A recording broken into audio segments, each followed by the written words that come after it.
నమస్తే, welcome to special debate. నేను భవాని. ఇక ప్రధానమంత్రి నరేంద్ర మోదీ నేతృత్వంలోని కేంద్ర ప్రభుత్వం 12 ఏళ్ల యొక్క పాలననైతే కూడా విజయవంతంగా పూర్తి చేసుకుంది. అయితే ఈ 12 ఏళ్లలో ఎన్నో చారిత్రాత్మక నిర్ణయాలు, అదేవిధంగా అభివృద్ధికి సంబంధించిన నిర్ణయాలు, సంక్షేమ పథకాలకు సంబంధించిన నిర్ణయాలు ఎన్నో తీసుకోవడం జరిగింది. అండ్ అదేవిధంగా చూసుకుంటే దేశాన్ని అభివృద్ధి పదంలో ముందుకు తీసుకెళ్తుంది అన్న వార్తలు కూడా మనకు వినిపిస్తున్నాయి. ఇది నిజంగానే ఈ 12 ఏళ్ల కాలంలో ఏదైతే ఉందో మరి కేంద్ర ప్రభుత్వం తీసుకున్న సంచలనాత్మక నిర్ణయాలు ఏవైతే ఉన్నాయి, అండ్ అదేవిధంగా చూసుకుంటే అభివృద్ధిలో ఏ మేరకు దూసుకుపోతుంది అనే దానికి సంబంధించి మనతో పాటు చర్చలో పాల్గొనడానికి సిద్ధంగా ఉన్నారు నిఖిల్ రావు గారు, బీఆర్ఎస్ నాయకులు. నమస్తే అండి నిఖిల్ రావు గారు. నిఖిల్ రావు గారు నమస్తే అండి. ఎస్, అదేవిధంగా అల్జాపూర్ శ్రీనివాస్ గారు ఉన్నారు, బీజేపీ సీనియర్ నాయకులు. నమస్తే అండి శ్రీనివాస్ గారు. నమస్కారం. అదేవిధంగా ఉప్పల లక్ష్మణ్ గారు ఉన్నారు, పొలిటికల్ అనలిస్ట్. నమస్తే అండి లక్ష్మణ్ గారు. నమస్తే. కత్తి వెంకటస్వామి గారు ఉన్నారు, కాంగ్రెస్ సీనియర్ నాయకులు. నమస్తే అండి వెంకటస్వామి గారు. నమస్తే అమ్మా. నమస్తే. ఎస్, నిఖిల్ రావు గారు, నా వాయిస్ మీకు వినిపిస్తుందా అండి?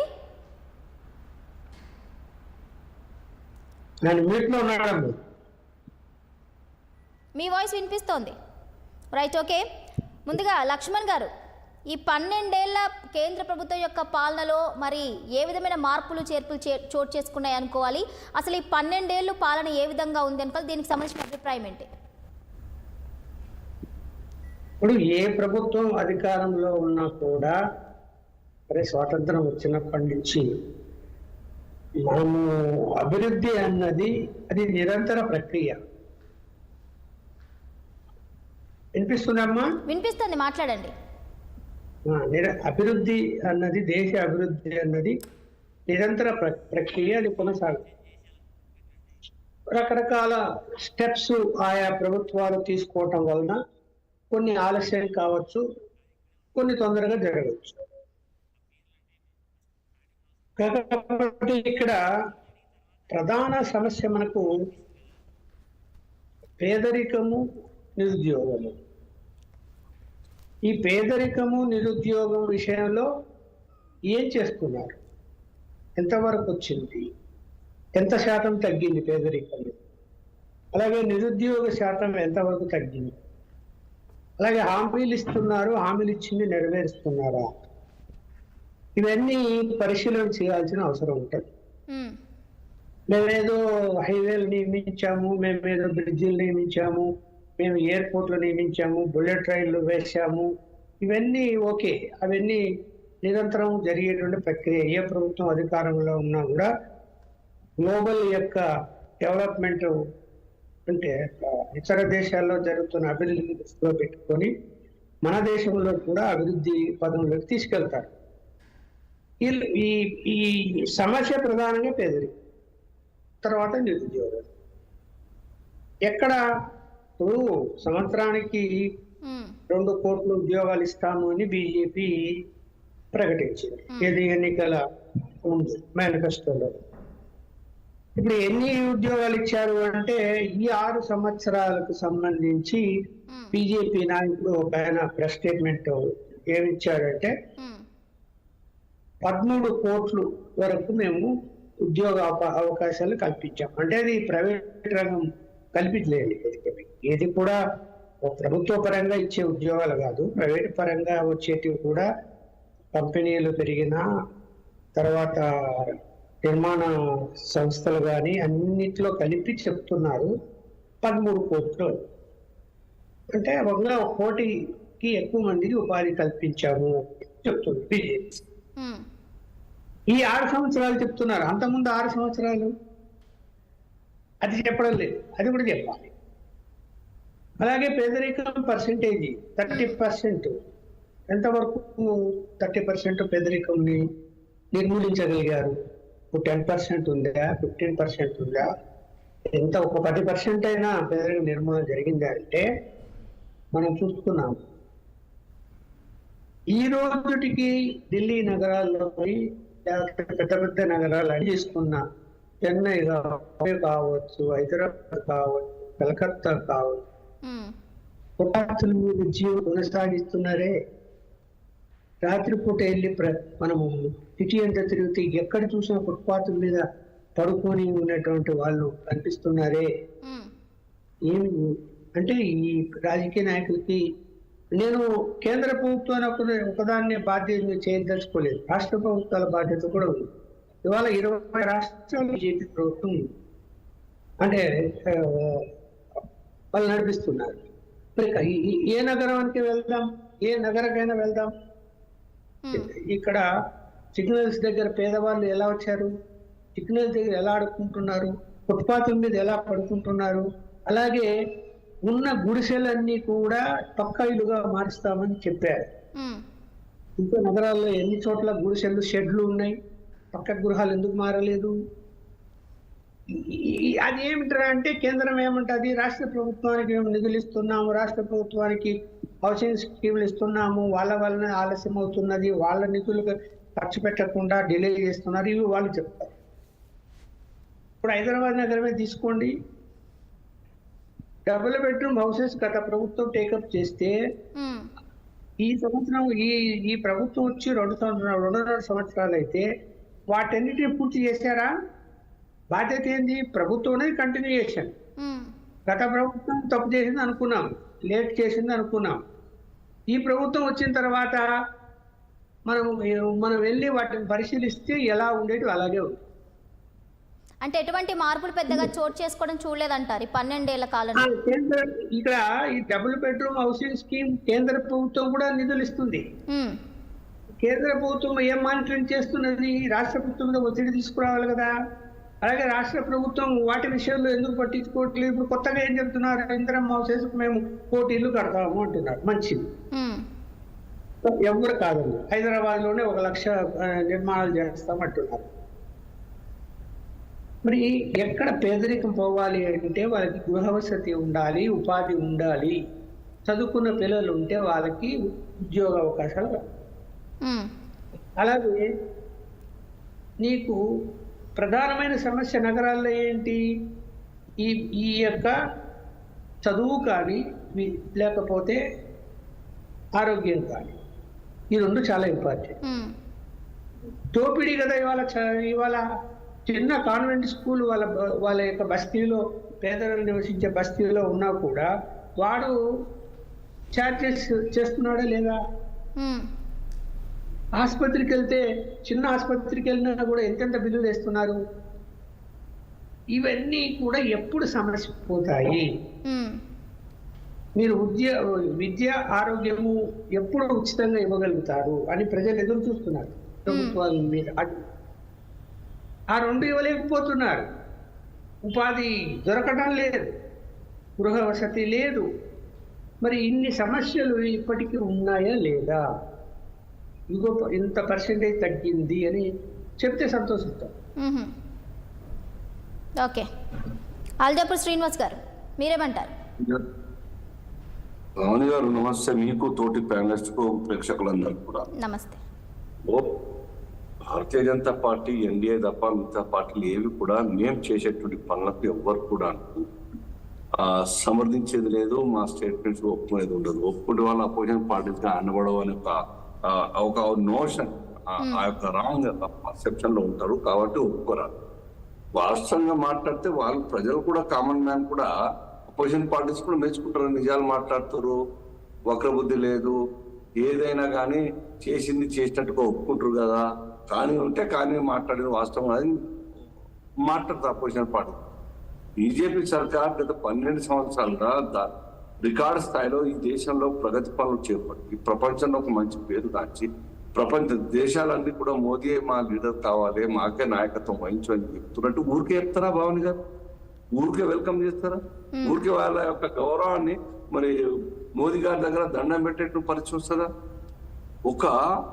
ఈ దేశానికి జపాన్, చైనా, భారత్ తో పాటు సమానంగా అదే కాలం కొద్దిగా అటు 1-2 years స్వాతంత్రం వచ్చింది.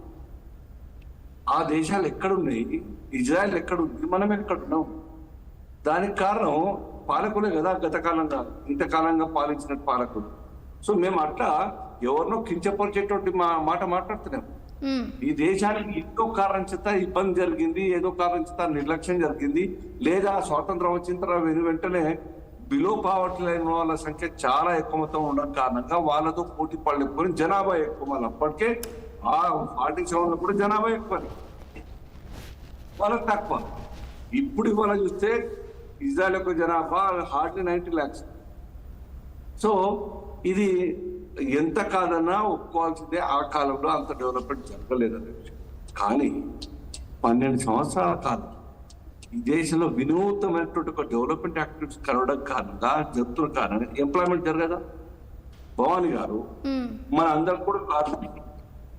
అసలు ఏ సర్కార్ అయినా, ఏ రాష్ట్ర ప్రభుత్వం అయినా, కేంద్ర ప్రభుత్వం అయినా ఎంప్లాయ్మెంట్ సర్కారీ పరంగా గవర్నమెంట్ ఉద్యోగాలు ఎందుకు ఇవ్వగలుగుతుంది? ప్రభుత్వానికి పని చేయించగలిగేటువంటి యొక్క మ్యాన్ పవర్ ఎంతైతే అవసరమో అంతమందికి మాత్రమే ఉద్యోగాలు ఇస్తుంది. అంతకు మించి అవసరం లేకుండా ఆఫీసర్లు కూర్చోబెట్టి జీతాలు ఇవ్వదు. అది ప్రభుత్వం యొక్క పని కూడా కాదు, వారి యొక్క బాధ్యత రాహితం అయితే ఆ రకంగా చేసినట్టే. ఇక దేశంలో వర్క్ ఫోర్స్, యూత్ ఫోర్స్ ను వర్క్ ఫీల్డ్ లో దించడానికి అనేక స్కీములు ఈ దేశంలో మరి టేకప్ చేయడం జరుగుతాం. గవర్నమెంట్ పరంగా సబ్సిడీలు ఇచ్చి, గవర్నమెంట్ పరంగా ఇంట్రెస్ట్ ఫ్రీ లోన్ ఇచ్చి, ఆ రకంగా వారిని ఈ తమ కాలమే తాము నిలవడంగా ఇంకా చేస్తూ ఇవాళ కోట్లాది మంది యువత, యూత్ ఫోర్స్ అంతా కూడా సెల్ఫ్ ఎంప్లాయ్మెంట్ కావచ్చు, లేకుంటే స్టాండప్ కావచ్చు, స్టార్ట్అప్ కావచ్చు, ఇవన్నీ కూడా జరుగుతుంది. మూడో దిక్కు బాగుంటుంది, ఈ దేశంలో ప్రభుత్వ పరంగా జరిగే ఏ డెవలప్మెంట్ అయినా కానీ యాక్టివిటీస్ కి మ్యాన్ పవర్ కావాలి. అది ఉపాధి కాదా? ఎన్ని నిర్మాణాలు జరుగుతున్నాయి, ఎంత డెవలప్మెంట్ అవుతున్నాయి, రోడ్ల విషయం కావచ్చు, ఇండ్ల విషయం కావచ్చు, లేకుంటే పవర్ జనరేషన్ కావచ్చు, లేకుంటే హైడ్రా కావచ్చు, లేకుంటే సోలార్ కావచ్చు, లేదంటే railway line, airports, bus station, అనేక రకాల డెవలప్మెంట్ లో మ్యాన్ పవర్ లేకుండా పనులు జరుగుతాయి. ఎంత టెక్నాలజీ కొత్తగా వచ్చినా మనుషులు లేనటువంటి పనులు అయితే ఉండవు కదా, మనుషుల ఇన్వాల్వ్మెంట్ కావాల్సిందే. దీని కారణంగానే ఇవాళ మన యొక్క జీడిపి పెరిగి మనం 11th ప్లేస్ లో ఆర్థిక పరిస్థితి ఉన్నదాన్ని ఇవాళ 3rd ప్లేస్కి వచ్చినామంటే ప్రపంచంలో ఎంత దూసుకుపోతా ఉన్నామో ఒక్కసారి వాస్తవాన్ని అంగీకరించాలి, అర్థం చేసుకోవాలి. అర్థం ఇప్పుడు కానట్టయితే స్టడీ చేయండి, ఎకనామిక్స్ స్టడీ చేయండి. ప్రపంచ దేశాలు ఏ రేంజ్ లో ముందుకు పోయినాయి, మనం నిన్నడాక ఎక్కడ ఇవాళ 12 సంవత్సరాల కాలంలో తీసుకున్నట్టు కొత్త ఆలోచనల కారణంగా, ఆ ఆలోచనల యొక్క ఆచరణ కారణంగా ఈ దేశం ఆర్థికంగా ఎంత ముందుకు పోయిందో మనం చూస్తా ఉన్నాం. దీన్ని ఇంకా కూడా ముందుకు పోవాలనే కదా 11th 3 వచ్చిన 3 నుంచి వికసిత్ భారత్ గా తయారు కావాలి. మనం ప్రపంచంలో అగ్రనేతగా అగ్రరాజ్యంగా వాళ్ళగా తయారు కావాలి. చైనా, అమెరికాకు పోటీగా సమాంతరంగా నిలబడాలి. నాట్ 1, 2, 3 సమాంతరంగా బెస్ట్ 3 కంట్రీస్లలో భారత్ ఒకటి ఉండాలనే ఉద్దేశంతోనే ఆ లక్ష్యం పెట్టుకున్నాం. రేపు మాపు చేస్తామని చెప్తలేము. యావత్ దేశ ప్రజలందరికీ కూడాను లక్ష్యం ముద్ర పెట్టాం. అనేక ఆలోచనలు మేము ప్రజల మనసులోకి చొప్పించగలుగుతున్నాం. స్వదేశీ నినాదంతో డాలర్ రేట్తో మనం పోల్చుకోవాల్సిన అవసరం లేకుండా మనమే ఆర్థిక పరిపుష్టి కావడానికి ఆర్థికంగా ఈ యొక్క కొత్త ఆలోచనలు, స్వదేశీ నినాదం, తక్కువ ఖర్చులు, ఎక్కువ సేవింగ్స్, ఈ రకంగా ప్రజల్ని ప్రజలతో మమేకమై అప్రమత్తం చేసి జాగరూకత విషయాలని చెప్తూ దాని కారణంగా ఎకానమీ స్ట్రాంగ్ అవుతుంది. ఈ వాస్తవాలు ఒప్పుకోవాలి. బలవంతంగా ఒప్పిస్తే మేము కాదు కదా, వాస్తవాలు ఆలోచించడానికి చెప్తూ దేశ ప్రజలకు ప్రతిపక్ష నాయకులు దేశ ప్రజలకి అర్థం చేసుకొని సపోర్ట్ చేస్తారు. కాశ్మీర్ నుంచి కన్యాకుమారి ఒకరు ఇవాళ ఏ రాష్ట్రంలో ఎన్నికలు జరిగినా భారతీయ జనతా పార్టీకి, ఎన్డీఏకి ఫుల్ మద్దతు ఇస్తూ గెలిపిస్తుంది. కారణం ఏంటి? వాళ్ళకు తెలుసు, వాళ్ళలో వివేకం, వాళ్ళలో చైతన్యం వచ్చింది. ఈ దేశం అన్ని రంగాల్లో సర్వతోముఖాభివృద్ధి కావాలంటే భారతీయ జనతా పార్టీ మోదీ నాయకత్వం ముందుకుంటుంది. Let us support here in our state also అని చెప్పేసి సపోర్ట్ చేస్తాం. కాబట్టి ఇది శ్రీనివాస్ గారు రైట్. ఓకే, నిఖిల్ రావు గారు వినిపిస్తుందన్న వాయిస్ మీకు? మీతో పాటు వినిపిస్తుంది. దాని తర్వాత నెహ్రూ గారి యొక్క లాంగెస్ట్ సర్వింగ్ పీరియడ్ గా ఉన్నటువంటి 4398 యొక్క రోజుల్ని ఇవాళ మోదీ గారు రేపు 10th అయితే 399 రోజులు పూర్తి చేసుకొని దేశ రాజకీయాల్లో లాంగెస్ట్ సర్వింగ్ PM గా మరి రికార్డ్ స్థాపించబోతున్నాం. అది గొప్ప కాదు మా కోసం, వికసిత్ భారత్ గొప్ప మాకు. దేశం అన్ని రంగాల్లో పేదరిక నిర్మూలన జరిగి అన్ని రంగాల్లో మరి అగ్రగమాగి ఉండాలనే ఉద్దేశంతో మేము పనిచేస్తున్నాం. ఆ పనిలో ఆ ప్రయాణంలో దేశ ప్రజలందరూ మాకు సపోర్ట్ చేస్తున్నారు. మేము చాలా ధన్యోష్కులం. ప్రజల ఆశీస్సులు మద్దతు మాకుండా ఆడుకుంటున్నాం. ఓకే, మొత్తంగా అయితే ప్రధాని మోదీ నేతృత్వంలో దేశం ఇంకా అభివృద్ధి పదంలో దూసుకుపోతుంది అంటారు. రైట్, నిఖిల్ రావు గారు ఎస్ మీరేమంటారు? నమస్తే అండి. ముందుగా మీతో పాటు ప్యానెల్లో ఉన్నటువంటి పెద్దలందరికీ, 6 TV ప్రేక్షకులందరికీ కూడా నమస్కారం. నరేంద్ర మోడీ గారు సక్సెస్ఫుల్ గా 12 సంవత్సరాలు పూర్తి చేసుకున్న దానికి వారికి శుభాకాంక్షలతో పాటు వారి ప్రభుత్వంలో పనిచేసినటువంటి మంత్రులకు కానీ మిగతా వాళ్ళందరికీ కూడా శుభాకాంక్షలు తెలియజేస్తూ, ఒక్కసారి ఈ 12 సంవత్సరాల్లో దేశం ఏ రకంగా ముందుకు పోయింది, ఏ రకంగా వెనక్కి పోయింది అన్నది కూడా మనం ఆలోచన చేసుకోవాల్సిన అవసరం ఉంది. ఈ రోజు ముందుకు పోయిన విషయాల్లో చూస్తే గతంలో 2014కు ముందు దేశ భద్రతకు సంబంధించిన విషయాల్లో ఏ రకంగా ఇబ్బందులు ఉంటా ఉండేనో దాన్ని కొంత మేరకు వీళ్ళు సఫలీకృతం కాగలిగినట్టుగా కనబడుతూ ఉంది. దేశ భద్రతకు సంబంధించి వివిధ దేశాల నుండి మన మీద జరుగుతున్న అటాక్లు కానీ ఇంకొకటి కానీ కొంత మేర తగ్గించగలిగినటువంటి పరిస్థితులు ఉన్నాయి. కానీ దాని మీద దేశవ్యాప్తంగా అనేక ఆరోపణలు కూడా ఉన్నటువంటి పరిస్థితి. కేవలం ఎన్నికల సందర్భంగా మాత్రమే అటువంటివి ఎందుకు జరుగుతా ఉన్నాయి, దాన్ని మాత్రమే ఎన్నికల ముందు ఎందుకు ప్రొజెక్ట్ చేస్తా ఉన్నారు అనే అనుమానాలు కూడా అనేక రకాలుగా జరుగుతూ ఉన్నప్పటికీ గతంతో పోలిస్తే కొంతమేర ఆ విషయంలో సఫలీకృతమైనట్టుగా కనబడతా ఉంది. కానీ ఇదే నరేంద్ర మోడీ గారి ప్రభుత్వం, ఇదే భారతీయ జనతా పార్టీ 2014 ఎన్నికలు చెప్పినటువంటి అనేక హామీల్లో, ఈ దేశ ప్రజలు అనేక హామీల్లో దాదాపుగా ఫెయిల్యూర్ దిశగా మాత్రమే పోయినట్టుగా కనబడతా ఉంది. ఆనాడు వాళ్ళు చెప్పే విషయాల్లో కొన్ని కీలకంగా గమనిస్తే 15 లక్షల రూపాయలు ప్రతి భారతీయుడి అకౌంట్ కు వచ్చే విధంగా వివిధ దేశాలలో ఉన్నటువంటి మరీ ముఖ్యంగా స్విస్ బ్యాంకుల్లో ఉన్నటువంటి నల్లధనాన్ని వెనక్కి తెస్తాము అని చెప్పిండ్రు. ఇప్పటి వరకు ఈ 12 సంవత్సరాల కాల పరిమితిలో నా అకౌంట్ కు మాత్రం ఆ 15 లక్షలు వచ్చినటువంటి పరిస్థితి లేదు. మీలాంటి వాళ్ళు కూడా ఒక్కసారి ఆలోచన చేయాల్సిన అవసరం ఉంది, మీ అకౌంట్లోకి వచ్చినాయా లేదా అనేది. రెండో విషయము, అచ్చేదిన్ చేస్తాము అని చెప్పిండ్రు. ఈ రోజు సామాన్యుడు సచ్చేదిన్ చేసినటువంటి పరిస్థితులు మనం చాలా స్పష్టంగా చూడొచ్చు. నేను ఇంత పెద్ద మాట ఎందుకంటా ఉన్నా అంటే, ఒక్కసారి మనం దీన్ని గమనిస్తా ఉంటే ఈ 12 సంవత్సరాల కాల పరిమితిలో నిత్యావసరాల ధరలన్నిటిని మీరు గమనిస్తా ఉంటే దాదాపుగా 250 నుండి 300% పెరిగినటువంటి పరిస్థితి. దీంతో పాటే 2014లో ప్రతి సామాన్యుడు ఈ రోజు నిత్యావసరంగా వాడేటటువంటి పెట్రోల్, డీజిల్ ని కూడా మనం గమనిస్తే గతంలో 2014లో 78 రూపాయలు ఉన్నటువంటి పెట్రోల్ ప్రైస్ దాదాపుగా 117 రూపాయలకు వచ్చింది ఈ రోజు. అదే డీజిల్ ప్రైస్ 55 రూపాయల నుండి 104 రూపాయలకు వచ్చింది. ఇంకొక అడుగు ముందుకేసి మనం గమనిస్తే గ్యాస్ సిలిండర్ ధర 414 రూపాయలు ఉన్నదాన్ని ఈ రోజు ఏకంగా 965 రూపాయలకు పెంచిండ్రు. అంటే 12 సంవత్సరాల్లో 135% వీళ్ళు పెంచగలిగినరు. పెంచుతూ ఇదంతా ఎవరి మీద ఎఫెక్ట్ పడతా ఉంటదండి? ఖచ్చితంగా సామాన్యుల మీదనే కదా. మరొక అడుగు ముందుకేసి కమర్షియల్ గ్యాస్ సిలిండర్ అయితే మీరు కనీసం ఆలోచన కూడా చేయలేనటువంటి విధంగా 1692 రూపాయలు ఉన్నదాన్ని 3300లకు తీసుకొచ్చిండ్రు. నిన్నదాకా మొన్న మే 1 నాడు కార్మికుల దినోత్సవం నాడు ఏకాఏకి 990 రూపాయలు పెంచినటువంటి పరిస్థితులు మనం చూస్తున్నాము ఇదే కమర్షియల్ సిలిండర్ ధరను. ఈ రకంగా చూస్తా ఉంటే కేంద్ర ప్రభుత్వంకు 2014 నుండి ఇప్పటి వరకు వస్తున్న పన్నుల ఆదాయాన్ని కూడా మనం గమనిస్తే ఆనాడు 18 లక్షల కోట్లుగా ఉన్నటువంటి పన్నుల ఆదాయం ఈ రోజు దాదాపుగా ప్రతి సంవత్సరం ఒక 50-52 లక్షల కోట్లకు అది పెరిగినటువంటి పరిస్థితి.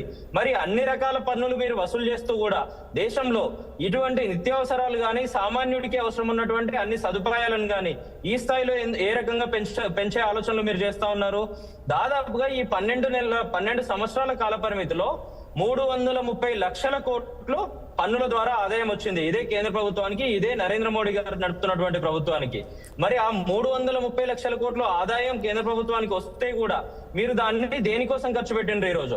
దాంతో పాటు గతంలో 2014 సందర్భంలో మనం చూస్తే దేశానికి సంబంధించిన పూర్తి స్థాయి అప్పు 54-55 లక్షల కోట్లు ఉంటే ఈ రోజు దాదాపుగా 190 లక్షల కోట్లు పెరుగుతూ 235-240 లక్షల కోట్లకు చేరుకున్నటువంటి పరిస్థితి. ఇదే విషయాన్ని మరొక అడుగు ముందుకేస్తూ నిన్నగాక మొన్న జరిగినటువంటి పార్లమెంట్ సమావేశాల్లో ఇదే కేంద్ర ప్రభుత్వంలో ఆర్థిక మంత్రిగా ఉన్నటువంటి నిర్మలా సీతారామన్ గారు ఏం చెప్తా ఉంటారంటే ఈ సంవత్సరం కూడా మేము 17 లక్షల కోట్లు అప్పు చేయబోతా ఉన్నాము అని చాలా స్పష్టంగా చెప్తా ఉన్నారు. దీంతో పాటు చూస్తే దేశంలో ఉన్నటువంటి వివిధ సంస్థలను వాళ్ళు ఏ రకంగా వాడుతా ఉన్నారు. ఈ రోజు దేశవ్యాప్తంగా ఒక పేరు వచ్చినటువంటి పరిస్థితి ఏమని, ఈడీలు ఇవన్నీ కూడా మోడీ గారి జేబు సంస్థలుగా మారినాయని. కేవలం రాజకీయంగా ఎవరైనా విమర్శలు చేస్తా ఉంటే, రాజకీయంగా ఇదే భారతీయ జనతా పార్టీ చేస్తున్నటువంటి తప్పులను తప్పిదాలను వేలెత్తి చూపుతా ఉంటే వాళ్ళందరి మీదికి ఇదే ఈడీలను, మిగతా సంస్థలను, సిబిఐని, వీటన్నిటిని కూడా ఎగదోస్తున్నటువంటి పరిస్థితుల్లో మనం చాలా స్పష్టంగా చూస్తా ఉన్నాము. నేను ఇంత స్పష్టమైన ఆరోపణ ఏ రకంగా చేస్తా ఉన్నా అంటే, ఏ రకంగా అయితే వీళ్ళు ఈ సంస్థలన్నీ వచ్చి ఎంక్వైరీలు కానీ మిగతా రకాలుగా ఇవన్నీ చేస్తా ఉంటాయో, చేసిన తర్వాత దాన్ని ముందుకు తీసుకుపోయే క్రమంలో కనీసం 1% కూడా సక్సెస్ రేట్ లేనటువంటి పరిస్థితి. 1% కూడా వీళ్ళు ఎక్కడికక్కడ రైడ్స్ చేస్తా ఉంటారు. చేసిన తర్వాత దాన్ని ప్రూవ్ చేసే క్రమంలో 1% కూడా సక్సెస్ కానటువంటి పరిస్థితి. ఇది నేను పూర్తి స్థాయిలో డేటా చూసిన తర్వాత చెప్తున్నటువంటి లెక్కలు ఇవన్నీ కూడా.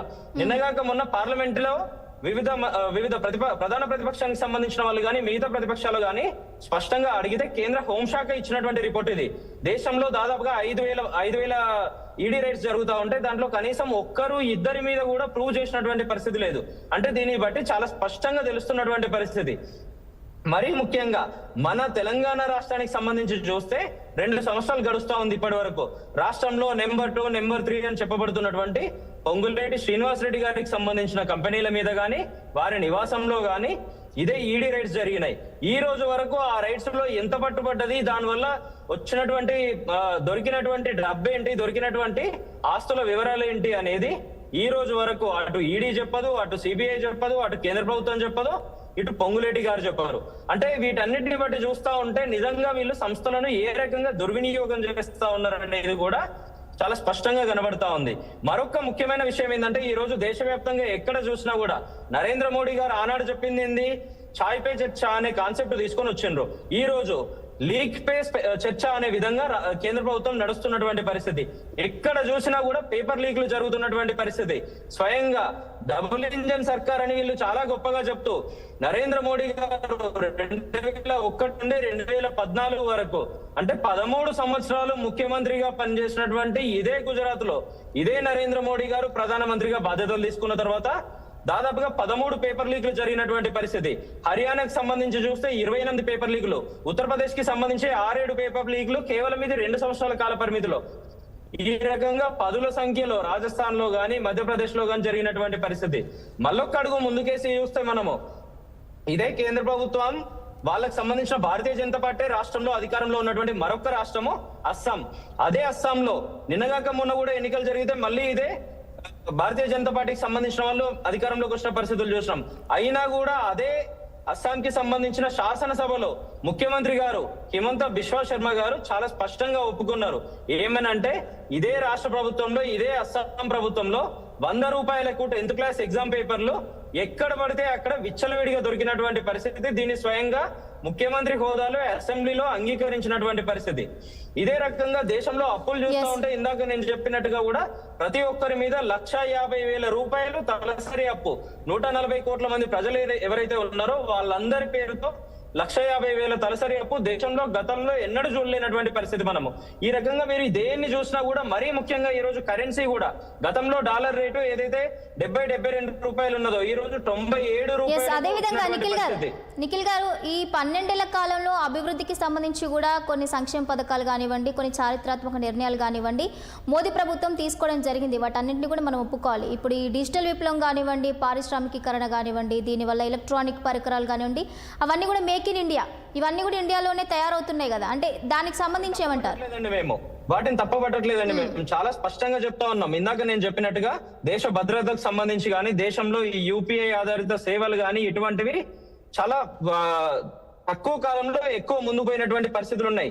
వాటిని అప్రిషియేట్ చేస్తూనే అన్ని రకాలుగా దేశంలో ఆదాయం ఇంత వస్తా ఉన్నా కూడా ఆ ఆదాయాన్ని దేని మీద ఖర్చు పెడతా ఉన్నారు. నిరుద్యోగం ఎక్కడికక్కడ కుప్పలు తెప్పలుగా వస్తున్నటువంటి పరిస్థితి. ఇదే నరేంద్ర మోడీ గారు ఆనాడు ఏం చెప్పిండు, 2 కోట్ల ఉద్యోగాలు ప్రతి సంవత్సరం ఇస్తాము అన్నారు. ఈ రోజు 12 సంవత్సరాలు గడుస్తా ఉంది. 24 కోట్ల ఉద్యోగాలు ఇచ్చే పరిస్థితి. మరి ఎక్కడికి పోయినాయి? దేశంలో ఇప్పటి వరకు ఇదే పార్లమెంట్ వేదికగా చెప్పిండ్రు కదా 7 లక్షల ఉద్యోగాలు మాత్రమే మేము ఇచ్చినామని. అంటే నక్కకు నాగలోకు అనుకున్నంత తేడా కనబడతా ఉంది. ఇదే 24 కోట్ల ఉద్యోగాలు ఏ రకంగా ఇస్తామని ఈ రోజు చెప్తా ఉన్నారు. మరి గతంలో ఏ రకంగా మీరు హామీలు ఇచ్చిండ్రు? ప్రతి సంవత్సరం 2 కోట్ల ఉద్యోగాలు ఇస్తామని. ఇట్లా అనేక రకాలుగా వీళ్ళు ఫెయిల్యూర్ దిశగా పోతూ సామాన్యుడి నడ్డి విరిచే విధంగా ఆలోచనలు చేసిండ్రు అన్నది మాత్రమే మేము చెప్తా ఉన్నాము. సక్సెస్ అయిన విషయాల్లో సక్సెస్ అయినరు. గతంలో సుష్మా స్వరాజ్ గారు విదేశాంగ శాఖ మంత్రిగా ఉన్నప్పుడు అనేక రకాలుగా ముందుకు తీసుకుపోయే ప్రయత్నాలు చేసిండ్రు. కానీ ఆ మొదటి 5 సంవత్సరాలకు సంబంధించి ఏ రకంగా అయితే ప్రపంచ స్థాయిలో భారతదేశం ముందుకు పోతున్న పరిస్థితులు కనిపించాయో, ఆ తర్వాత జరిగినటువంటి కాల పరిమితిలో మళ్ళీ వెనక్కి వస్తున్నటువంటి పరిస్థితులు కనబడతా ఉన్నాయి. ప్రపంచవ్యాప్తంగా అనేక దేశాలు ఏ రకంగా మనల్ని దూషిస్తా ఉన్నాయి, అంతర్జాతీయ వేదికల మీద ఏ రకంగా మనల్ని తప్పుపడతా ఉన్నాయో కూడా చూస్తా ఉన్నాం. మనం అది కూడా ఇంట్రాస్పెక్ట్ చేసుకోవాల్సిన అవసరం ఉంది. ఈ రోజు గతంలో మోడీ గారు పోయి అమెరికా అధ్యక్ష ఎన్నికల్లో కూడా పార్టిసిపేట్ చేస్తూ ప్రచారం చేసినటువంటి పరిస్థితులు. అప్కి బార్ ట్రంప్ సర్కార్ అని ప్రచారం చేసిండ్రు. ఆ తర్వాత ట్రంప్ ఓడిపోయినటువంటి పరిస్థితులు. ఆ తర్వాత వచ్చినటువంటి అధ్యక్షునితో కూడా కలిసి పనిచేసే ఆలోచనలు చేసి మళ్ళీ తను ఓడిపోయినటువంటి పరిస్థితి. ఈ రకంగా అనేక చెడ్డ పేరు కూడా మనం మూటగట్టుకున్నటువంటి పరిస్థితులు కూడా ఉన్నాయి. ఇవన్నీ మళ్ళొక్కసారి నరేంద్ర మోడీ గారి ప్రభుత్వం ఇంట్రాస్పెక్ట్ చేసుకోవాల్సిన అవసరం ఉంది. దేశంలో సామాన్యులను కాపాడే విధంగా ఆలోచనలు చేయాల్సిన అవసరం ఉంది. ఓకే, అయితే 12 ఏళ్ల పాలన పూర్తి చేసుకొని టోటల్గా అయితే మరి వికసిత భారత్ వైపు కూడా మరి బీజేపీ ప్రభుత్వం అయితే అడుగులు వేస్తుంది. దీనికి సంబంధించి కత్తి వెంకటస్వామి గారితో మాట్లాడదాం. వెంకటస్వామి గారు నమస్కారం. నమస్తే అండి, మీ అభిప్రాయం ఏంటి దీనికి సంబంధించి? ముందుగా ప్యానెల్లో ఉన్నటువంటి పెద్దలకు, మిత్రులకు, మీకు, మీ టీవీ వీక్షకులందరికీ కూడా నమస్కారం. చాలా విషయాలు లక్ష్మణ్ అన్న చెప్పినాడు, నిఖిల్ కూడా చెప్పినాడు. నేను ఆ విమర్శకు పోదలుచుకోలేదు ఇంకా ఎక్కువ, ఎందుకంటే మ్యాక్సిమం కవర్డ్ అంటే అది ఏం జరిగిందని. ఇంకా డెవలప్మెంట్ విషయం గురించి కూడా మా సీనియర్ చెప్తారు, అది కూడా విను. టెక్నాలజీ అడ్వాన్స్మెంట్ గురించి కూడా మీరు అడిగినారు. మీరే అది రెస్పాన్సిబుల్ తీసుకొని టెక్నాలజీ అడ్వాన్స్మెంట్ అన్నారు. ఇదే టెక్నాలజీ అడ్వాన్స్మెంట్ గురించి ఆయన ప్రధానమంత్రిగా ఉన్నటువంటి రాజీవ్ గాంధీ చర్యలు తీసుకుంటే 21st సెంచరీని ముందు పెట్టి మనం ముందుకు పోవాలని చెప్తే ఇదే భారతీయ జనతా పార్టీ సాంప్రదాయవాదులు వ్యతిరేకించినటువంటి పరిస్థితి. సో ఆ రోజు పడ్డ బీజమే ఈ రోజు ఇక్కడి దాకా వచ్చిందనేటువంటిది చాలా స్పష్టం. ఇంకా ఉపాధి గురించి చెప్తున్నారు అన్న. ఉపాధి అంటే ఛాయ్ అమ్ముకోవడము, సమోసాలు అమ్ముకోవడమే ఉపాధి అని అంటే అది వాళ్ళ విజ్ఞతకే వదిలేస్తుంది. ఇంకా డెవలప్మెంట్ విషయానికి వచ్చేటట్టు అంటే చాలా డెవలప్మెంట్ అయినట్టు. ప్రధానమంత్రి గారు 10 కోట్ల సూట్ వేసుకొని వేసిన సూట్ వేయకుండా తిరగడం, పోయిన దేశానికి మళ్ళా పోకుండా పోవడం. సో ఇట్లాంటివన్నీ కూడా చాలా అద్భుతమైనటువంటి డెవలప్మెంట్ కింద వాళ్ళు తీసుకుంటున్నారు. వాళ్ళు చేసినటువంటి అద్భుతమైనటువంటి డెవలప్మెంట్ ఏంటంటే దేశంలో ద్వేషం, హింస, ధనసామ్యం ఇవన్నీ పెరగడంలో వాళ్ళ బాధ్యత సంపూర్ణంగా ఉన్నది, వాళ్ళ విజయం సంపూర్ణంగా ఉన్నది. ఇంకా మేము 3 సార్లు గెలుస్తున్నామని అంటున్నారు. ప్రజాస్వామ్యంలో గెలుపు ఓటములు సహజమే, గెలిపిండ్రు కాదంటలేం. కానీ ఒకసారి దేశం బార్డర్ సెంటిమెంటు, ఓసారి ఈవీఎం, ఓసారి ఇట్లా రకరకాల ఆయుధాలను ఉపయోగించి అవి బ్రహ్మాస్త్రాలుగా మార్చి గెలిచి మేమే రికార్డ్ బద్దలు కొట్టినామనంటే that is up to them. నేనేమంటున్నానంటే ఇలా దేశం పుష్కర కాలం 12 సంవత్సరాల దుర్యోధన దుశ్శాసన పాలన తర్వాత 12 ఏళ్ల ప్రతిపక్షాల యొక్క అజ్ఞాతం, ప్రతిపక్షాల అజ్ఞాతం కాదు, ప్రజల యొక్క అజ్ఞాతవాసం అరణ్యవాసం అయిపోయింది. అంటే ఈ 12 సంవత్సరాలు నిజంగా చెప్పాలంటే ప్రజలు అరణ్యవాసంలో ఉన్నారు, రాజరికంలోనే ఉన్నారు. ఆ రాజులు ఇద్దరు ఎవరు అనేటువంటిది నేను స్పష్టంగా చెప్పాల్సిన అక్కర్లేదు, పేరు తీసుకోవాల్సిన అక్కర్లేదు. సో ఈ పాలన 12 సంవత్సరాలు అయిపోయింది.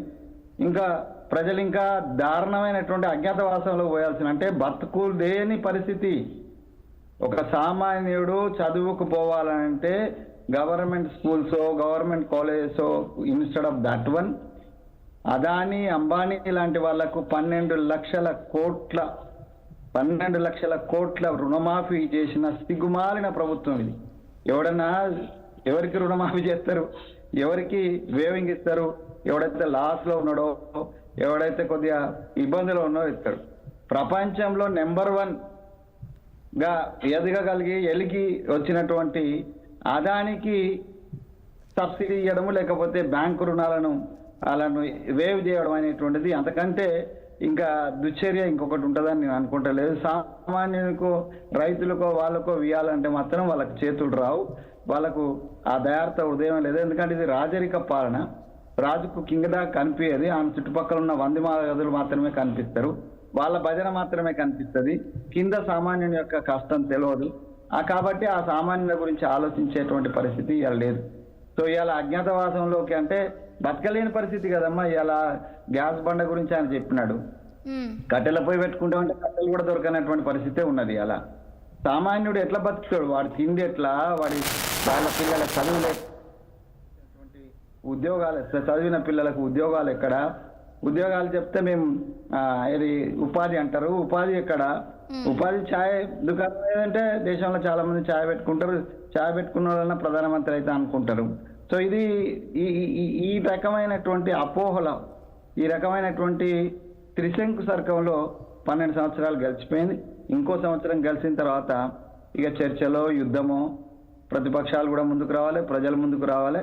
సో నెక్స్ట్ ఎలక్షన్లో అది మరి ఈవీఎం లేకుండా, లేకపోతే సర్ లేకుండా గెలిచే పరిస్థితి వాళ్ళు ఏం లేరు. సో కాబట్టి అవన్నిటినీ దృష్టిలో పెట్టుకొని ఈ ద్వేషం రెచ్చగొట్టి ఈ దేశం భారతీయ జనతా పార్టీ అధికారంకి వచ్చిన తర్వాత ఈ దేశం 2గా మరొకసారి విడిపోయేటువంటి దౌర్భాగ్య స్థితిని కల్పించినారు. వర్గ పోరాటాలను ప్రోత్సహించినారు, వర్గ వైషమ్యాలను ప్రోత్సహించినారు. దాని ఆధారంగానే, ఆ పోలరైజేషన్ ఆధారంగానే అధికారాన్ని కొనసాగించాలని, నిలబెట్టుకోవాలని, భవిష్యత్తులో రావాలని తాతాలు ఆడుతున్నారు. కానీ ప్రజలు 1 సారి 2 సార్లు 3 సార్లు మోసపోతారు, అన్ని సార్లు మోసపోవడానికి సిద్ధంగా ఉండరు. కాబట్టి so let us wait for the next election వరకు ఏం జరుగుతుంది, ఏం చూద్దాం. ఇక అభివృద్ధికి సంబంధించి నేను చెప్పిన ఒక మాటలో చెప్పేసిన, అభివృద్ధి ఎంత అభివృద్ధి అనంటే మోడీ గారు 10 లక్షల సూట్ వేసుకొని తిరిగే అంత అభివృద్ధి వాళ్ళు చేసినారు. ఇక అంతకంటే మంచి ఎగ్జాంపుల్ ఏం అక్కర్లేదు. సో వాళ్ళనే ఆత్మవిమర్శ చేసుకోవాలి. మభ్యపెట్టి ప్రజలను మోసం చేసి, ప్రజలను సెంటిమెంటల్ రగిలించి, లేకపోతే అంధభక్తులుగా మార్చి, మూర్ఖులుగా మార్చి, ఫండమెంటలిస్ట్గా మార్చి ఇట్లా రాజ్యం చేసుకుంటే అదొక రాజరికమే అవుతుంది. గతంలో మనం చూసినాం, రాజుల సమయంలో వైష్ణవులు అంటే మతాల పేరుతోటి మత రాజ్యం ఎప్పుడు కూడా ప్రశాంతంగా లేదు. ఏ మత రాజ్యమైనా, మన రాజ్యం అనే కాదు. ఇలా మనం మత రాజ్యాలు చూస్తున్నాం, పక్కన ఉన్నటువంటి ఇరాన్, ఇరాక్ ఇట్లాంటి మత రాజ్యాలు చూస్తున్నాం. అక్కడ కూడా ప్రశాంతత లేదు, ఎప్పుడు కొట్టుకొని వస్తున్నారు.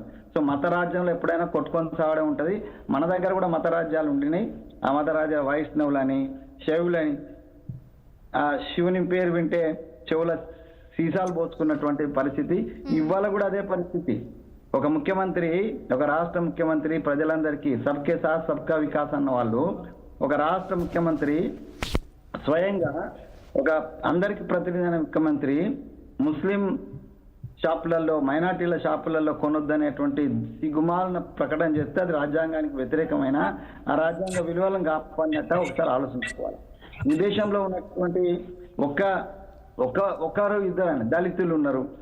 అదే మరి యాక్చువల్లీ వాళ్ళు చెప్పేటువంటి డెఫినేషన్ ప్రకారం మరి దళితులు హిందువులు గారా, లేకపోతే ఆదివాసీలు హిందువులు గారా, ఏదో నాకు అర్థం కాదు. నేను కూడా హిందూ సమాజాన్ని, హిందుత్వాన్ని నమ్మేవాడిని, హిందువుగానే పెరిగిన వాడిని, హిందువుగా ఉన్నవాడిని, హిందువుగా ఉండబోయేవాడిని.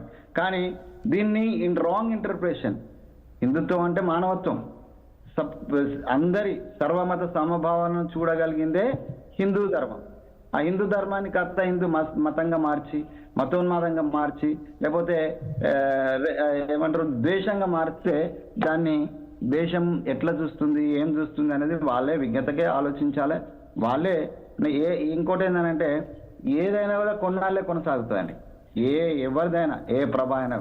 ఇప్పుడు మాట్లాడుతూ నెహ్రూ గురించి కూడా వారు మాట్లాడినారు. ఇప్పుడు కూడా నెహ్రూను తప్పు పట్టడం అంటే మొత్తం తిప్పి అవకాశం లాగా నెహ్రూను తప్పుపట్టడానికి. నెహ్రూ ఈ దేశానికి ప్రధానమంత్రి అయినప్పుడు ఇక్కడ ఆర్థిక పరిస్థితి ఏంది, ఇక్కడ పరిశ్రమల పరిస్థితి ఏంది, ఇక్కడ వ్యవసాయం పరిస్థితి ఏంది, ఇక్కడ పేదల పరిస్థితి ఏంది, ఇక్కడ ఉన్నటువంటి వనరుల పరిస్థితి ఏంది, అది ఒకసారి అంచనా వేసుకుంటే నెహ్రూ చేసినటువంటి అభివృద్ధి, నెహ్రూ తర్వాత వచ్చిన ప్రధానమంత్రులు చేసినటువంటి అభివృద్ధి కారణంగానే ఇవాళ 10 లక్షల కోట్లు వేసుకునేటువంటి పరిస్థితి ఆయనకు వచ్చింది.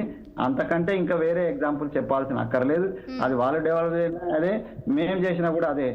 దేశాల సరసన సమాంతరంగా చెప్పిండు మా అన్న.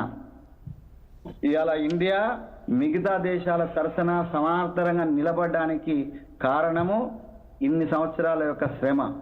ఆ శ్రమను వృధా చేస్తూ ఎస్సీ ఎస్టీ బీసీలకు సంబంధించినటువంటి రిజర్వేషన్ ఉండేటువంటి ప్రభుత్వ రంగ సంస్థలను నిర్లజ్జగా అమ్ముకున్నారు, నిర్లజ్జగా అమ్మేస్తున్నారు. నిర్లజ్జ అమ్ముకుంటూ కూడా బాధాప్త అమ్ముతాం, మేము వ్యాపారం చేయమన్నారు. కానీ ఇది వ్యాపారం చేస్తున్నటువంటి ప్రభుత్వమే, ప్రజల జీవితాలతోటి వ్యాపారం చేస్తున్నటువంటి ఇద్దరు క్రిమినల్ మైండెడ్ బిజినెస్ మన్ చేతిలో ఇలా ఈ దేశం నడుస్తుంది. వాళ్ళే ఈ దేశాన్ని మొత్తాన్ని సంపదను దోచి ఒక దగ్గర పెడుతున్నారు. మరోవైపు మన వైపు ప్రజాస్వామ్యం నుంచి ధనస్వామ్యం వైపు, రాజరికం వైపు ఈ వ్యవస్థ నడుస్తున్నది. ఈ వ్యవస్థ 12 సంవత్సరాలు అయిపోయింది. ఇది కుప్పగూలక తప్పదు. డెఫినెట్ గా దేనికైనా ఎండ్ ఉంటుంది. ఆ ఎండ్ కోసం ప్రజలు ప్రయత్నం చేయాల్సి వస్తుంది. ఆ దిశగా అడుగులు పడితేనే ఈ దేశంలో ప్రజాస్వామ్యం మిగులుతుంది, ఈ దేశంలో పేదవాడు బతుకుతారు. అదర్వైజ్ ధనవంతులు కుబేరులు వాళ్ళే బతుకుతారు, మిగతా వాళ్ళందరూ కూడా మట్టి గడిచిపోవాల్సినటువంటి పరిస్థితి ఉంది.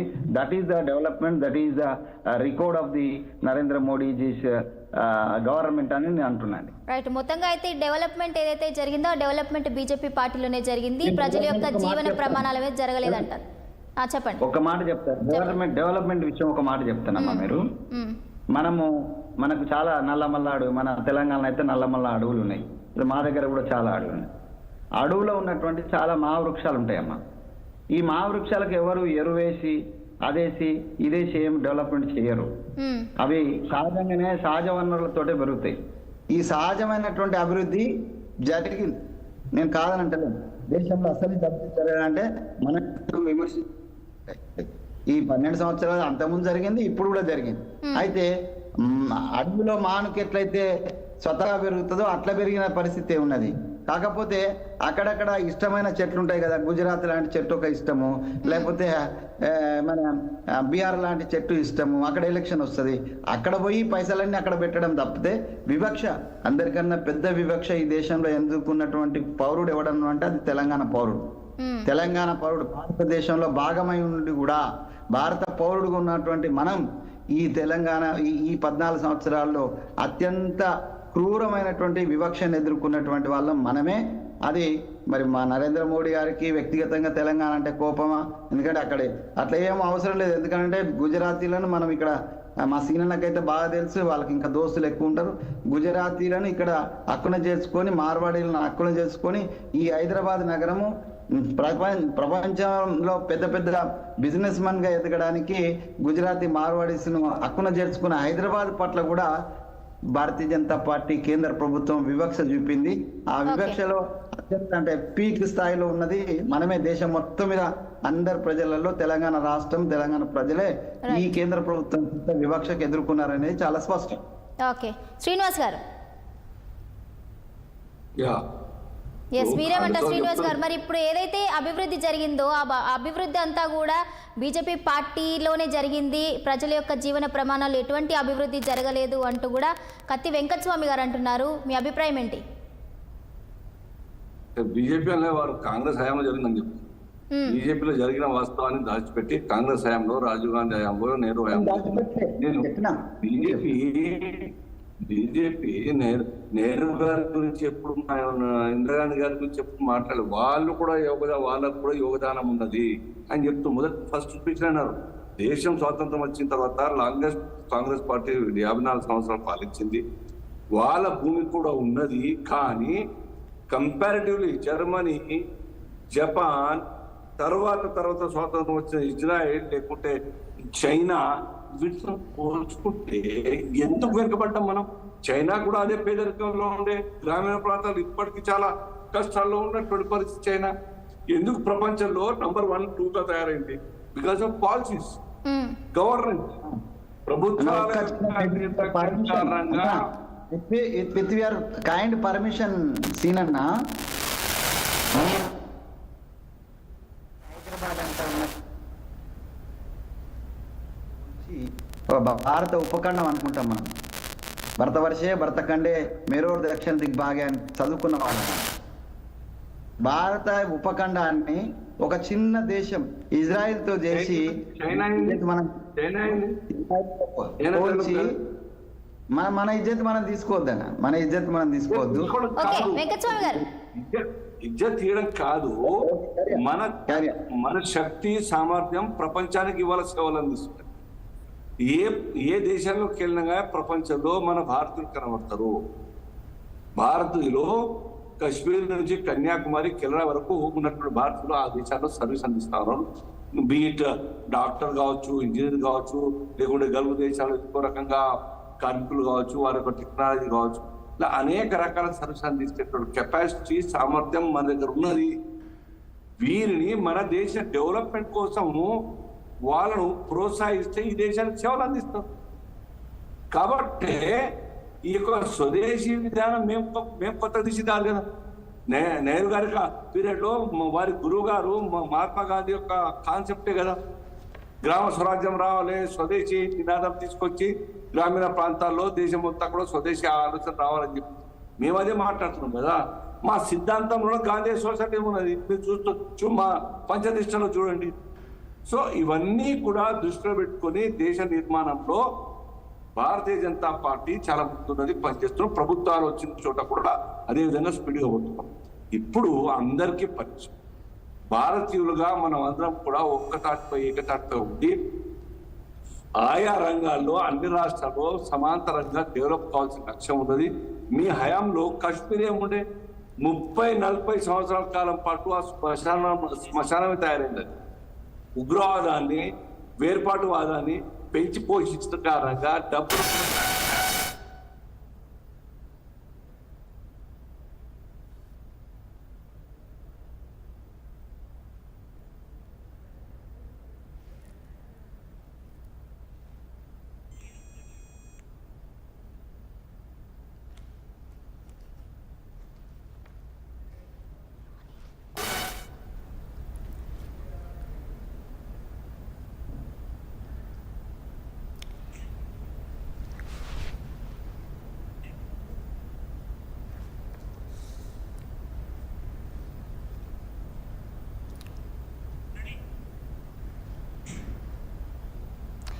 రైట్. ఇక కేంద్ర ప్రభుత్వం యొక్క ఏదైతే 12 ఏళ్ల పాలన ఉందో కూడా 12 ఏళ్ల పాలన విజయవంతంగా సక్సెస్ఫుల్గా పూర్తి చేసుకుంది. దానికి సంబంధించి కూడా మనతో పాటు మాట్లాడుతున్నారు ఉప్పల్ లక్ష్మణ్ గారు ఉన్నారు. ఉప్పల్ లక్ష్మణ్ గారు చెప్పమ్మా. మీ ఫైనల్ కంక్లూజన్ ఏంటి లక్ష్మణ్ గారు దీనికి సంబంధించి? ఇప్పుడు ఇక్కడ మన ప్రజాస్వామ్య వ్యవస్థలో చూడవలసింది పేద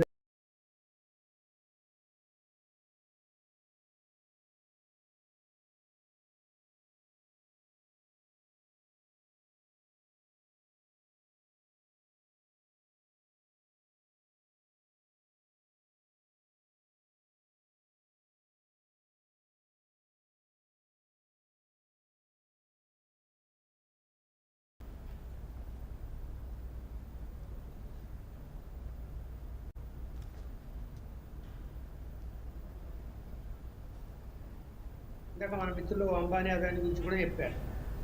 కేవలం 2% గల ఈ యొక్క ధనిక వర్గాలకు దగ్గర లక్షల కోట్ల ధనము వాళ్ళ దగ్గర ఉండిపోయింది. ఏంటిది? వాళ్ళ దగ్గర ధనం ఉండవచ్చు, ఏదో వ్యాపారాలు చేసాము సంపాదించుకున్నాము అని చెప్పి వాళ్ళు మాట్లాడతారు, ఇన్కమ్ ట్యాక్స్ కట్టామని మాట్లాడుతున్నారు. రాజకీయ నాయకుల దగ్గర వాళ్ళ దగ్గర చందాలు తీసుకొని వాళ్ళకి సపోర్ట్ చేస్తారు. కానీ ఎందుకు ఇంతవరకే ధనం ఉండవచ్చు? ఒకవేళ ఎక్సెస్ మనీ వస్తే ప్రభుత్వానికి చెల్లించాలా అని ఒక చట్టం ఎందుకు తీసుకురావద్దు? ఆ ధనాన్ని పేదలకు ఎందుకు ఉపయోగించబడదు? స్వాతంత్రం వచ్చినప్పుడు మనం సరే 47 సంవత్సరం తీసేస్తే 1950 తీసుకుంటే ఆ రోజు పేదరికము పర్సెంటేజ్ 47.5, 50 నాటికి జనాభా 37 కోట్లు మాత్రమే. ఇవాళ 140 కోట్ల జనాభా ఉంది. లెక్కలు మాత్రము 12% పేదరికం ఉన్నది అని చెప్తుంది. 12% పేదరికాన్ని 0% తీసుకురావాల్సిన ప్రయత్నం జరగదా? ఇప్పుడు దాదాపు 80 సంవత్సరాలు అవుతున్న స్వాతంత్రం వచ్చి ఈ పేదరికం విషయంలో ఇంకా ఏమంటే ఉపాధి అవకాశాలు కల్పిస్తున్నాము, అవి చేస్తున్నాము, ఇది చేస్తున్నాము, ఇల్లు కట్టిస్తున్నాము చెప్తున్నారు. చెప్తున్నప్పుడు ఎందుకు నగరాలలోనే ఇవాళ ఫుట్పాత్ల మీద పేదలు నివసిస్తున్నారో సమాధానం చెప్పాల్సిన అవసరం ఉంది ప్రభుత్వాలకు. అంటే వాళ్ళకు ఉపాధి లేకనే కదా, వాళ్ళకు ఇల్లు లేకనే కదా, తిండి లేకనే కదా. వాళ్ళందరికీ ఎందుకు తీసుకెళ్ళి ఒక మూమెంట్, ఒక చట్టం తీసుకొచ్చి దేశవ్యాప్తంగా ఎక్కడైతే ఈ బతుకులు జీవనం అడుక్కుంటూ చేస్తున్నారో వాళ్ళందరినీ తీసుకెళ్ళి ఉపాధి అవకాశాలు కల్పించి షెల్టర్లు పెట్టి వాళ్ళకి అదే పని చేసుకొని జీవించు అని చెప్పి మనకి కూలి పని చూపించి వాళ్ళని తీసుకొని ఒక ప్రాంతంలో పెట్టి వాళ్ళ ఆర్థిక వ్యవస్థ, వాళ్ళ పిల్లలు అని 5 సంవత్సరాలు 6 సంవత్సరాలు చిన్న పిల్లలు కూడా పట్టుకొని అడుక్కుంటున్నారండి. పట్టుకొని అడుక్కుంటున్నారు. చూస్తే ఎంత బాధ కలుగుతుంది అక్కడ. వాళ్ళ డ్రెస్సులు, వాళ్ళ అవతారము, స్నానం చేయలేదు, పళ్ళు తోముకోరు. ఏంటండి ఇంకా ఏవో మనం ఏదో ఎయిర్పోర్ట్లు కట్టేసాము, జెట్ విమానాలు వచ్చేసాయి, లేకపోతే ఏదో రైలు వచ్చేసాయి, అవి వచ్చాయి కాదు కదా. అవన్నీ అభివృద్ధిలో భాగం, ఎవరు కాదని జరగాల్సిందే. బట్ సంపద అంతా, దేశ ఆర్థికం అంతా కూడా 2% ధనవంతుల దగ్గర ఉండిపోయింది ఈరోజు. వాళ్ళని ఎందుకు కంట్రోల్ చేయలేకున్నారు? ఒక ఉదాహరణ ఇప్పుడు చెప్పాను మీకు. అవసరమా? ఆ 150 కోట్లు పేదవాళ్లకు హెల్ప్ చేయగలిగితే ఒక 100 కుటుంబాలు బాగుపడతాయి. ఒక 100 కుటుంబాలు. మొత్తం ప్రభుత్వంలో ఉన్నటువంటి అంటే ప్రజలు కట్టే పన్నుల నుంచి వచ్చేటువంటి ఆదాయ వనరులన్నీ కూడా అదాని, అంబానో లేకపోతే ఇంకొకరో దేశంలో ఉన్నటువంటి ఒక 500 మంది చేతుల్లోకి ఎలా వెళ్ళిపోతున్నాయి? ఎక్కడ కంట్రోల్ ఉంది? ఏమంటే ఇన్కమ్ ట్యాక్స్ కడుతున్నారు అని చెప్పి మాట్లాడతారు. రైట్. సో దీన్ని ముందు అంటే దీని వెనుక అవినీతి లేదా? దీని వెనుక ప్రభుత్వ పెద్దలు అంటే రాజకీయ నాయకుల యొక్క వ్యవహారం, వాళ్ళ పాత్ర లేదా? 100% ఉంది. దీన్ని ఎందుకు చట్టం తీసుకురాలేకపోతున్నారు? ఎందుకు? ఏం అవసరం ఉందండి? లక్షల కోట్ల ఆస్తులు ఆ కుటుంబాలకు దేనికి అవసరం చెప్పండి చూద్దాం. వాళ్ళు ఏమన్నా దాన్ని నెత్తిన మూసుకొని పోతారా చచ్చిపోయేటప్పుడు? 100 తరాలకు కావలసిన డబ్బులు అవసరమా? నిధులు అవసరమా? బంగ్లాలు అవసరమా? బంగారం వజ్రాలు అవసరమా? దేనికి అవసరం చెప్పండి? ఎందుకు కంట్రోల్ చేయలేకపోతున్నారు? పేదలకు ఎందుకు పంచలేకపోతున్నారు? సరే ఏదో విదేశాల్లో ఉండే మనీ తీసుకొస్తామంటే తీసుకురాలేరు, అయిపోయింది ఆ సబ్జెక్ట్. మీరు తేలేరు, అది ఇక్కడ ఈ దేశంలోనే ఉందండి. ఈ దేశంలోనే ఉంది. ఈ దేశంలోనే అంబానీ, అదానిగా సంబంధించిన ఒక 500 మంది వాళ్ళ దగ్గర వేల కాదు లక్షల కోట్లు నిధులు ఉన్నాయి. రైట్. ఓకే లక్ష్మణ్ గారు. ఎస్ నిఖిల్ గారు, ఫైనల్ గా మీ కంక్లూజన్ ఏంటి? ఇప్పటికైనా 12 సంవత్సరాలు ఏదైతే గడవాల్సిందో ఆ పుణ్యకాలం కాస్త పుష్కరకాలం కాస్త గడిచిపోయింది. ఇప్పటికైనా కూడా ఫెడరల్ స్ఫూర్తిని దెబ్బతీసే ఆలోచనలు మానుకొని రాష్ట్రాలను అన్ని రకాలుగా ఎట్లా అయితే ఇబ్బంది పెట్టాలని గవర్నర్ వ్యవస్థ ద్వారా గానీ, లేదంటే రాష్ట్రాలకు హక్కుగా రావాల్సినటువంటి నిధుల విషయంలో గానీ ఏ రకంగా ఇబ్బందులు పెట్టాలని చూస్తా ఉన్నారో ఇవన్నీ కూడా పక్కన పెట్టి దేశాన్ని ప్రపంచంలో అగ్రగామికి ఎట్లా చేయాలని, దేశంలో ఉన్న పేదరికాన్ని ఎట్లా నిర్మూలించాలని, దేశంలో ఉన్నటువంటి ఇబ్బందులను ఎట్లా తొలగించాలని, దేశంలో ఉన్న నిరుద్యోగాన్ని ఎట్లా తగ్గించాలని, దేశంలో సంపదను అందరికీ ఎట్లా పంచాలని, వీటి మీద నరేంద్ర మోడీ గారి ప్రభుత్వం ఆలోచన చేయాల్సిన అవసరం ఉంది. ఇందాక శ్రీనివాస్ గారు చెప్తా ఉన్నారు, మేము గొప్పగా పనిచేసినాం కాబట్టి మళ్ళీ గెలుస్తా ఉన్నామని చెప్తా ఉన్నారు. కానీ ఒక్కసారి మనం ఆలోచన చేస్తే 2024లో జరిగినటువంటి పార్లమెంట్ ఎన్నికల్లో ఇదే భారతీయ జనతా పార్టీకి 2019లో వచ్చినటువంటి సీట్ల శాతంతో పోలిస్తే అనేక సీట్లు తగ్గినటువంటి పరిస్థితి, పూర్తి స్థాయిలో మెజారిటీ రానటువంటి పరిస్థితి. అందుకే అనేక మందిని కలుపుకొని ఈ రోజు సంకీర్ణ ప్రభుత్వాన్ని నడుపుతున్నటువంటి పరిస్థితి. దాంతో పాటు ఒక్క అడుగు ముందుకేసి చూస్తే ఇదే నరేంద్ర మోడీ గారి ప్రభుత్వంలో పనిచేసినటువంటి 16 మంది కేంద్ర మంత్రులు స్వయంగా 24లో జరిగినటువంటి పార్లమెంట్ ఎన్నికల్లో ఓడిపోయినటువంటి పరిస్థితి. కేవలం గెలుస్తా ఉన్నాం కాబట్టి మనం ఏది రైటే ఆ విధంగా ఆలోచనలు చేయకుండా నిజంగా దేశానికి అవసరం ఏమున్నది, దాని విషయంలో మనం ఏం చేయాలన్నది ఆలోచన చేయాలని మేము తెలియజేస్తా ఉన్నాము. దీంతో పాటు ఇంతకు ముందు నేను మాట్లాడినట్టుగా దాదాపుగా 329 లక్షల కోట్లు ఈ 12 ఏళ్ల వ్యవధిలో కేంద్ర ప్రభుత్వానికి పన్నుల ద్వారా వచ్చినటువంటి ఆదాయం. దాన్ని నిజంగా కూడా మీరు పేదలకు పంచడం వదిలేసి కేవలం ఆదానీలకు, అంబానీలకు 15 లక్షల కోట్లు వాళ్ళ రుణాలను మాఫీ చేసినటువంటి పరిస్థితి. ఈ విషయం నేను చెప్తలేను, ఈ దేశ పార్లమెంటు చెప్పింది, ఇదే కేంద్ర ప్రభుత్వం చెప్పింది, ఇదే నరేంద్ర మోడీ గారి నాయకత్వం చెప్పింది. కేవలం వాళ్లకు ఆదానీలకు, అంబానీలకు లక్షలాది కోట్ల అప్పులు మాఫీ చేస్తా ఉన్నారు తప్పితే నిజంగా సామాన్యుడికి మనం ఏం చేస్తా ఉన్నాము, సామాన్యుడి దగ్గర ముక్కుబిండి వసూలు చేసిన డబ్బులన్నిట్లను కూడా పెద్దలకు ఎట్లా తీసుకుపోతా ఉన్నాం అనే ఆలోచనలు ఇప్పటికన్నా మానండి. రాష్ట్రాలకు హక్కుగా రావాల్సినటువంటి ట్యాక్స్ డివల్యూషన్ నిధులను రాష్ట్రాలకు పంచండి. ఏదైతే తెలంగాణ లాంటి రాష్ట్రాల్లో దేశానికంటే కూడా నేషనల్ యావరేజ్ చూస్తా ఉంటే నేషనల్ యావరేజ్ కన్నా చాలా గొప్పగా పర్ఫామ్ చేస్తా ఉన్నాము. చిన్న రాష్ట్రం అయినా కూడా, కొత్త రాష్ట్రం అయినా కూడా ఈ 10-12 ఏళ్ల కాల పరిమితిలో గొప్పగా ఏ రకంగా అభివృద్ధి చెందినమో ఇటువంటి స్ఫూర్తిగా తీసుకొని పనిచేయండి. ఇందాక శ్రీనివాస్ గారు చెప్తా ఉన్నారు, గాంధీజీ గారు కలలు కన్నటువంటి గ్రామ స్వరాజ్యాన్ని మేము నిజం చేయాలని చూస్తా ఉన్నామని. మీరు బయటికి ఆ విషయం చెప్తా ఉన్నా కూడా నిజంగా మీరు అమలు చేస్తున్నటువంటి పథకాల్లో నిన్నగాక మొన్న చూస్తా ఉంటే ఇదే కేంద్ర ప్రభుత్వం ఏం నిర్ణయం తీసుకుంది, మహాత్మా గాంధీ జాతీయ ఉపాధి హామీ పథకాన్ని రాష్ట్రాల మీద రుద్దుతున్నటువంటి పరిస్థితి. ఆ రకంగా అనేక వ్యవస్థలను వీళ్ళు సైడ్ లైన్ చేస్తా ఉన్నారు. ఇప్పటికైనా గొప్పగా పనిచేస్తూ దేశానికి ఉన్నటువంటి వ్యవస్థను గాని, పేరును గాని పెంచే విధంగా, తీర్చిదిద్దే విధంగా నరేంద్ర మోడీ గారి నాయకత్వం ఆలోచన చేయాలి. వెంకటస్వామి గారు మీరేమంటారు ఓవరాల్ గా? నేనేమంటున్నా అంటే భారత ప్రజాస్వామ్యము ఇలా ప్రజాస్వామ్య విలువలు డేంజర్ లో ఉన్నాయి because of the Bharatiya Janata party. మీరు రాజకీయంగా నేను మాట్లాడుతున్నా, ఇప్పటిదాకా డెవలప్మెంట్ ఇదంతా ఒకసారి పార్ట్ రాజకీయ విలువలను ఇంతకుముందు ఇదే కాంగ్రెస్ పార్టీలో కూడా గవర్నర్ వ్యవస్థను దుర్వినియోగం చేసిందని, లేకపోతే ఈ చట్టం ఏది మన పార్టీ ఫిరాయింపుల చట్టం దాంట్లో తోటపడిచిందని విమర్శ చేసినటువంటి విలువల మీదనే